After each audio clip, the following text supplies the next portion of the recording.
Hello दोस्तों, तो I hope आप बहुत ही अच्छे होंगे। इस वीडियो में पढ़ेंगे द्विघात समीकरण के बारे में। हम लोग एक न्यू चैप्टर है स्टार्ट कर रहे हैं इस वीडियो में, जिसको इंग्लिश में बोलते हैं क्या, क्वाड्रेटिक इक्वेशन। उसके पहले हमने यहाँ पर कुछ लाइनें लिख रखी है। क्या है, देखिए अल्बर्ट आइंस्टीन जी ने यह लाइनें बोली है, बहुत महान वैज्ञानिक है। उन्होंने कहा है कि education is not learning of fact. उन्होंने यह बोला है कि education is not learning of fact. कहने का मतलब इस लाइन का यह निकलता है मेरे दोस्त मेरे भाई, जो हम पढ़ाई करते हैं जानकारी के लिए नहीं पढ़ते हैं। कहने का मतलब यह है, मेन पॉइंट किस लिए पढ़ाई करते हैं, but the training of the mind to think. Training यानी माइंड को ट्रेंड करने के लिए पढ़ाई करते हैं, माइंड को विकसित करने के लिए हम लोग पढ़ाई करते हैं मेरे दोस्त मेरे भाई। उन्होंने यह बोला था, बहुत महान वैज्ञानिक है, और जो बोला है सही बोला है मेरे दोस्त मेरे भाई। क्योंकि बहुत सारे मन में, मेरे भाइयों के मन में डाउट्स रहता है कि भैया ये पढ़ रहे हैं द्विघात समीकरण के बारे में, या फिर आने वाले टाइम ट्रिग्नोमेट्री के बारे में हम लोग पढ़ेंगे, या फिर इसके पहले मैं बात करूँ तो दो चार वाले रैखिक समीकरण के बारे में नहीं पढ़ा, बहुपद के बारे में, तो क्यों पढ़ते हैं। तो यहाँ पर साफ साफ इन्होंने कहा है, बहुत बड़े वैज्ञानिक है, इतना ध्यान रखें। उन्होंने यह कहा है कि education is not learning of fact. कहने का मतलब यह है, जो हम पढ़ रहे हैं ना, वो जानकारियां हासिल करने से भी जरूरी यह है कि but the training of the mind, जो माइंड है उसको विकसित करने के लिए हम लोग पढ़ते हैं। अब देखिए इसमें द्विघात समीकरण में दोस्त मेरे भाई पढ़ने क्या वाले हैं। देखिए इस वीडियो में बहुत सारी चीजों को सीखेंगे, वीडियो के एंड तक बने रहिए, क्योंकि हम लोग इस वीडियो में सीखेंगे द्विघात समीकरण होता क्या है, इसे पढ़ते क्यों है, और यह कब पहली बार सॉल्व किया गया। इन सभी चीजों के बारे में मेरे दोस्त मेरे भाई जानकारी लेने वाले इस वीडियो में, एंड तक बने रहिएगा। अब देखिए इसमें तीन टॉपिक है। पहला टॉपिक है क्या, आपका द्विघात समीकरण। दूसरा क्या है आपका, द्विघात समीकरण को हल करने की विधियां। अब तीन विधियां हैं इसमें मेरे दोस्त, क्या क्या है। पहला है गुणनखंड विधि, दूसरा है पूर्वक विधि, तीसरा है द्विघात समीकरण सिरधारचार्य का सूत्र। द्विघाती सूत्र भी कहते हैं और सिरधारचार्य का सूत्र कहते हैं। तीसरा इसमें जो टॉपिक आता है वो आता है द्विघात समीकरण के मूलों की प्रकृति। यह सब के बारे में जानकारी लेंगे मेरे दोस्तों भाई, वीडियो के एंड तक बने रहिएगा। अब देखिए यहाँ पर आपके मन में डाउट्स होना चाहिए कि यहाँ पर द्विघात समीकरण आ रहा है तो द्विघात समीकरण होता कैसा है, यह आपके मन में अभी तक डाउट्स आ जाना चाहिए। नहीं आ रहा है तो देखिए यहाँ पर आना चाहिए मेरे दोस्त भाई, तभी आपका एक्टिवनेस इस क्लास में दिखेगा। क्योंकि जब तक आपको मन में एक क्वेश्चन नहीं उठेगा, जब तक आप मोबाइल में भले देख रहे हैं, जब तक यह मन में क्वेश्चन नहीं उठेगा कि द्विघात समीकरण होता क्या है मेरे दोस्तों। देखिए यहाँ पर ध्यान से मैं बताता हूँ द्विघात समीकरण के बारे में। इसको आप क्या लिख सकते हैं, द्विघात समीकरण हमारे दोस्त भाई तो हो ही जाएगा। अब देखिए हमने कहा दिया, इसको द्विघात समीकरण लिख लीजिए। द्वि मतलब क्या हो जाएगा, दो, घात मतलब क्या होता है, पावर, और समीकरण मतलब क्या होता है मेरे दोस्तों भाई, तो इक्वेशन। क्या होता है, इक्वेशन। अब देखिए आपके मन में द्विघात यानी कि दो पावर, इक्वेशन मतलब क्या होता है, एक चीज ध्यान रखिए, इक्वेशन मतलब हमने समीकरण यहाँ लिखा है, लेकिन मतलब यह होता है मेरे दोस्तों भाई, कोई भी स्टेटमेंट हो ना वो इक्वल कहने का मतलब यह है कि मान लीजिए आपका कहीं पे दिया है एक्स स्क्वायर प्लस का 2 बराबर 0, तो यह आपका क्या होता है मेरे दोस्तों भाई, द्विघात समीकरण हो जाएगा। यहाँ पर देखिए दो पावर है एक्स की दो पावर है और प्लस 2 है, उससे मतलब नहीं है हमें, जो चर की जो घात हो ना, जो चर की घात हो दो होनी चाहिए, कंडीशन ये होगा। इक्वेशन मतलब होता है कि स्टेटमेंट ऑफ इक्वल, यानी कि उसमें बराबर की साइन होना चाहिए। कहने का मतलब यह है मेरे दोस्त मेरे भाई, तो यह आपका द्विघात समीकरण हो जाएगा। वैसे तो व्यापक रूप से ढंग रूप से अगर लिखे तो एक्स स्क्वायर प्लस का 5x प्लस का 6 बराबर 0 है, तो ये क्या है आपका द्विघात समीकरण है मेरे दोस्त मेरे। आपने बहुपद में इसको द्विघात बहुपद भी पढ़ा है, इतना ध्यान रखिएगा। यहाँ पर लेकिन बराबर के बाद 0 है, या फिर इसको ऐसे भी लिख सकते हैं मेरे दोस्त मेरे भाई, या फिर इसको हम लोग ऐसे भी लिख सकते हैं x square plus 5x plus बराबर माइनस का 6, यानी कि हमने इसको इधर ट्रांसफर करते, ये भी आपका द्विघात समीकरण है। यह आपको समझ में आई हो पाया होगा कि द्विघात समीकरण होता क्या है। अब देखिए इसके बारे में हम जानेंगे, इसको क्यों पढ़ते हैं, उसके बाद से बाकी चीजों को हम लोग स्टार्ट करते हैं। तो मैं क्या करता हूँ, यहाँ पर देख लीजिए मेरे दोस्त भाई कि इसको पढ़ते क्यों है। तो देखिए अगर आपको कहीं क्वेश्चन आ जाए कि मान लीजिए आपका एक बगीचा है जो आयत के फॉर्म में है, हमने कह दिया मेरे दोस्त मेरे भाई, मान लीजिए आपका एक बगीचा है, मान लीजिए बगीचा, आपने देखा भी होगा, ये बगीचा है आपका जो आयत के फॉर्म में है, और जिसका जो क्षेत्रफल है वो 300 मीटर स्क्वायर है। 300 मीटर स्क्वायर है। ऐसे सपोज कीजिए बगीचा, नहीं समझ में आया तो मान लीजिए आपका खेत है भैया, और वह क्या है आयत के फॉर्म में है। तो मान लीजिए आयत के फॉर्म में होता है, आपने यहाँ से चला ऐसे, क्योंकि चौड़ाई और लंबाई कभी भी खेत की समान बहुत कम कंडीशनों में होती है, 20 मीटर लंबा रहेगा तो 10 मीटर चौड़ा रहेगा, ऐसा होता है। तो मान लीजिए वो आयत ही है, आपका खेत है नॉर्मली, और 300 मीटर स्क्वायर में फैला हुआ है खेत।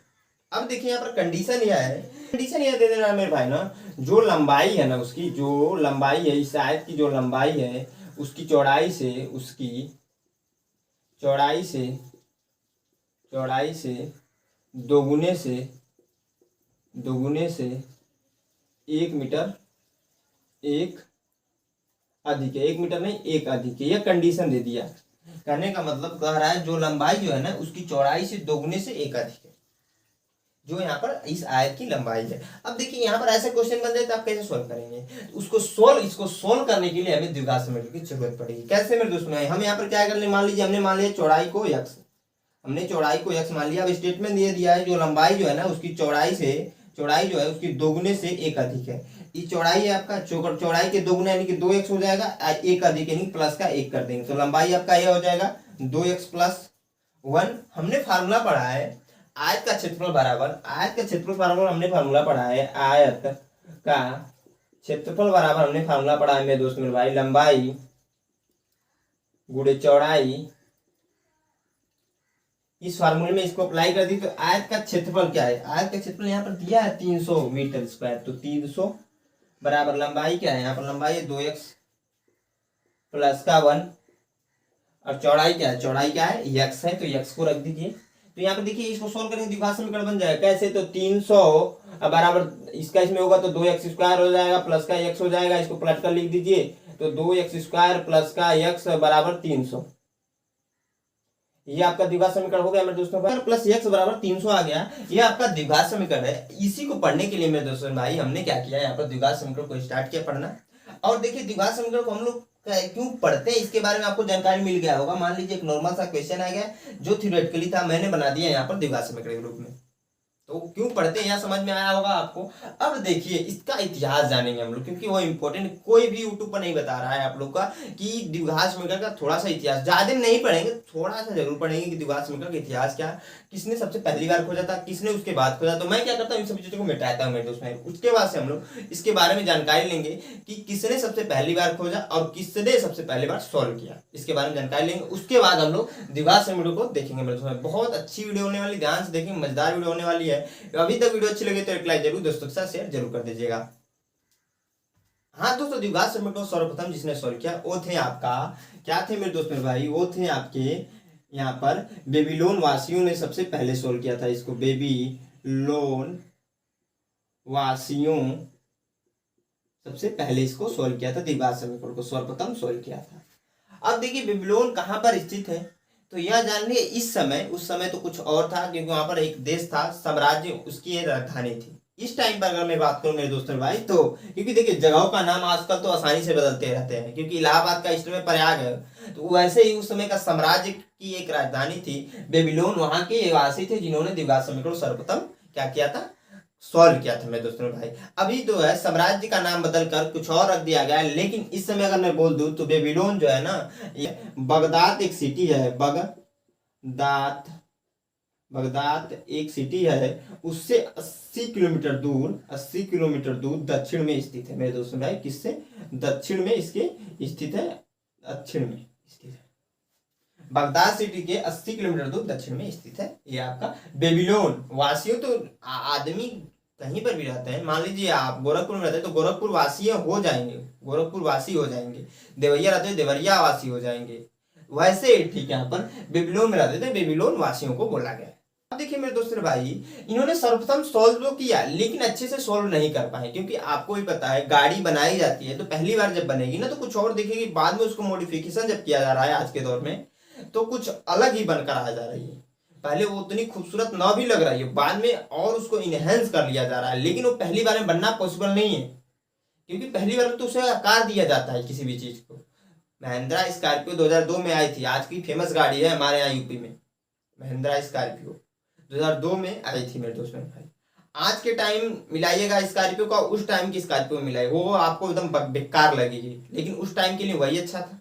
लेकिन धीरे धीरे उसको मॉडिफाई करते करते करते 2023 में आज के टाइम और ही अच्छी लग रही है। तो वैसे ही ठीक है मेरे दोस्तों भाई, सर्वप्रथम इन्होंने सॉल्व किया लेकिन इसमें कुछ त्रुटियां थी, तो बाद में यूक्लिड जो सर थे, महान गणितज्ञ थे यूक्लिड। आपको पता होगा क्योंकि प्रश्नावली 1 में पढ़े हमने, यूक्लिड विभाजन प्रमेय पढ़ा था, वहां पर इनका नाम आया था। ठीक, यहाँ पर भी इनका बहुत बड़ा यहाँ पर द्विघात समीकरण को सोल्व करने का तरीका उन्होंने बताया। क्या है मेरे दोस्तों भाई, यूक्लिड जो थे, यूक्लिड महान गणितज्ञ हैं, ये आपको पता होना चाहिए, महान गणितज्ञ है यार। देखिए बहुत सारे भाई के मन में एक कंफ्यूजन होगा कि क्यों आप पढ़ रहे हैं, बता रहे हैं भैया, तो मैं कह रहा हूँ सब लोग तो पढ़ा रहे हैं यार, कुछ मैं आपको नया सिखाने का प्रयास कर रहा हूँ, क्योंकि आप द्विघात समीकरण पढ़ रहे हैं लेकिन यही नहीं जाना द्विघात समीकरण किसने सबसे पहले पढ़ा, बताया और क्यों बताया। मैंने क्यों बताया ये बता दिया, क्यों हम पढ़ते हैं या इसके पहले बताया मैं अभी। और यहाँ पर किसने सबसे पहले बताया, तो हमने कहा बेबीलोन वासियों ने, बाद में यूक्लिड सर ने भी, महान गणितज्ञ हैं जो उन्होंने भी यह खोजा।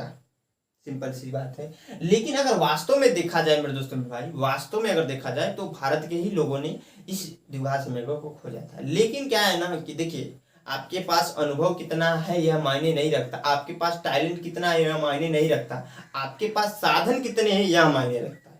साधन कहने का मतलब, आपके पास अगर साधन नहीं है मेरे दोस्तों भाई ना, कि आप जो बोल रहे हैं उसको पहुंचाने का, मैं यहाँ पर बोल रहा हूँ, मोबाइल है तभी बोल रहा हूँ, आप मोबाइल में देख रहे हैं, नहीं तो आप देख पाते मेरे को, तो साधन है तभी तो मैं आप लोग के पास पहुंच पा रहा हूँ। तो वही बात है, क्योंकि भारतीयों के पास पहले से यह रहा है कि साधनों की कमी रही है, धीरे धीरे सुधार हो रहा है उसमें, तो जिसकी वजह से इनका नाम पहले आ गया। बाद में भारत का भी नाम आया, बाद में बहुत ज्यादा आया तो भारत का भी नाम आया। यह जो थे मेरे दोस्तों भाई, इन्होंने जो खोजा था बहुधा प्राचीन भारतीय गणितज्ञ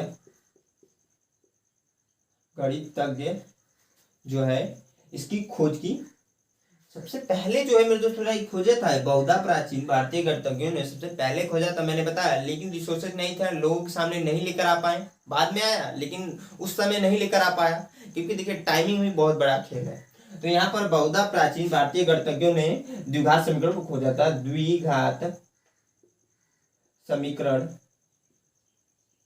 को खोजा था। इसमें जो मेन जिन्होंने काम किया था वो थे क्या, ब्रहगुप्त थे मेरे दोस्तों भाई, गुप्त थे।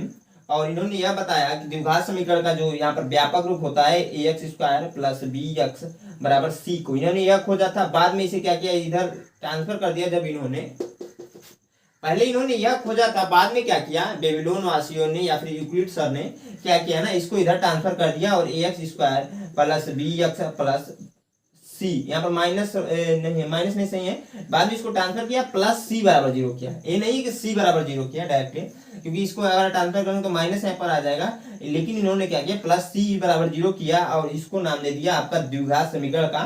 तो देखिए मिलता जुलता तो है, क्योंकि इससे इन्होंने जो है भारत के जो गणितज्ञ हैं इन्होंने सॉल्व किया था। प्राचीन भारतीय गणितज्ञों ने इसके सारे जो है द्विघात समीकरण को सॉल्व किया था मेरे दोस्तों भाई। बाद में क्या किया, इन्होंने जो खोजा वो ax² + bx + c = 0 को खोजा, तो इनका नाम आ गया। अब देखिए इसके बारे में हम लोग पढ़ते हैं। लेकिन जो आपका इन्होंने द्विघाती सूत्र इन्होंने ही दिया था, इसी के सहारे दिया था। द्विघाती जो सूत्र होता है, द्विघाती जो सूत्र होता है मेरे दोस्तों भाई, इसी के सहारे दिया था द्विघाती सूत्र, आज के टाइम जिसे हम श्रीधराचार्य के सूत्र से नाम से जानते हैं। तो यह देखिए, यह द्विघात समीकरण का इतिहास है कि द्विघात समीकरण कब से पढ़ा गया, क्यों पढ़ा गया, इसके बारे में हमने जान लिया अभी तक।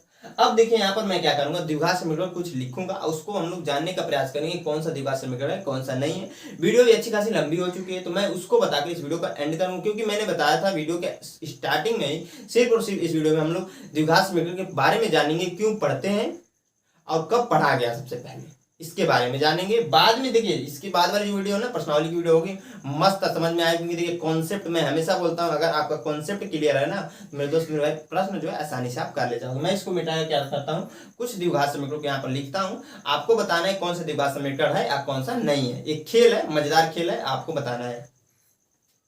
दोस्तों हमने यहाँ पर क्या किया, कुछ समीकरणों लिख लिया। इसमें देखिए कुछ द्विघात समीकरण है, कुछ नहीं भी है। तो उसके पहले यहाँ पर कुछ चीजें छूट गई, उसको मैं बता दे रहा हूँ। देखिए द्विघात समीकरण का जो व्यापक रूप होता है, अभी मैंने बताया, फिर से मैं नोट कर देता हूँ, ax² + bx + c = 0 होता है आपका द्विघात समीकरण का व्यापक रूप। तो है मेरे दोस्तों भाई, जहां पर देखिए B A is not equal to zero के बराबर होता है। कहने का मतलब है ए जो है कभी भी जीरो के बराबर नहीं हो सकता, इतना कंडीशन होता है हमेशा। क्योंकि देखिए एक अगर है जो है जीरो के बराबर हो जाए मेरे दोस्तों, तो होगा क्या, जीरो अगर ए कर दे तो x square plus b x plus c बराबर जीरो।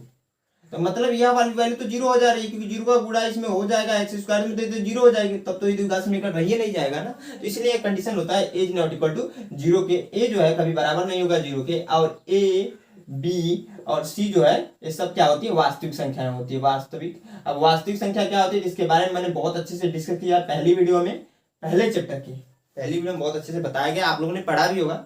नहीं पढ़ा तो इतना जान लीजिए, जो संख्या होती है -1 -2 3 4 5, जितनी भी तमाम नंबर्स है जो, वो सब क्या है आपके वास्तविक संख्या है। तो यहाँ पर एक बी सी तीनों वास्तविक संख्याएं हैं, और एक्स स्क्वायर एक्स तो आपको पता होना चाहिए चार पद है। अब देखिए मेरे दोस्तों भाई, ये आपके द्विघात समीकरण का व्यापक रूप होता है। द्विघात समीकरण हो सकता है कैसे, मान लीजिए 2x स्क्वायर है प्लस का 5x है प्लस 6 बराबर 0, ये आपका द्विघात समीकरण होगा। 2x स्क्वायर है प्लस 6 बराबर 0, ये आपका द्विघात समीकरण होगा। ये सब ये दोनों द्विघात समीकरण। लेकिन अगर मान लीजिए 2x स्क्वायर है प्लस x बराबर 0 आ जाए, तो यहाँ पर 2x स्क्वायर प्लस x बराबर 0 है, तो ये भी आपके द्विघात समीकरण है। तो यह इंपॉर्टेंट नहीं है कि x वाली वैल्यू रहे या फिर यह अचर पद रहे, यह इंपॉर्टेंट है जो x स्क्वायर है ना, यह होना चाहिए द्विघात समीकरण में। अब देखिए हमें समीकरण को नोट कर दिया, इसको जानेंगे। पहला है 3x square plus 4x plus 5 बराबर 0। हमने कहा कि जो द्विघात समीकरण होता है उसमें जो मैक्सिमम घात होती है वो 2 होती है। पहला कंडीशन यही होता है और मेन कंडीशन यही होता है। तो यहाँ पर देखिए 3x स्क्वायर है, यानी कि एक्स स्क्वायर की मैक्सिमम घात तो 2 ही है, क्योंकि उसके बाद तो कोई इससे बड़ी घात है नहीं। और उसके पहले हमने ये भी देखा कि एक्स स्क्वायर का जो मान है वो 0 नहीं है, तो यानी कि यह द्विघात समीकरण है। दूसरा देखेंगे तो यहाँ पर देखिए 9x square plus 5x square बराबर -5 है। तो क्या है, आप यह बताइए यह आपका द्विघात समीकरण है? कमेंट बॉक्स में कमेंट करके जरूर बताइए, जल्दी बताइए, वीडियो को रोकिए, बताइए मेरे दोस्तों भाई कि आपका यह द्विघात समीकरण है। तो है द्विघात समीकरण, क्यों?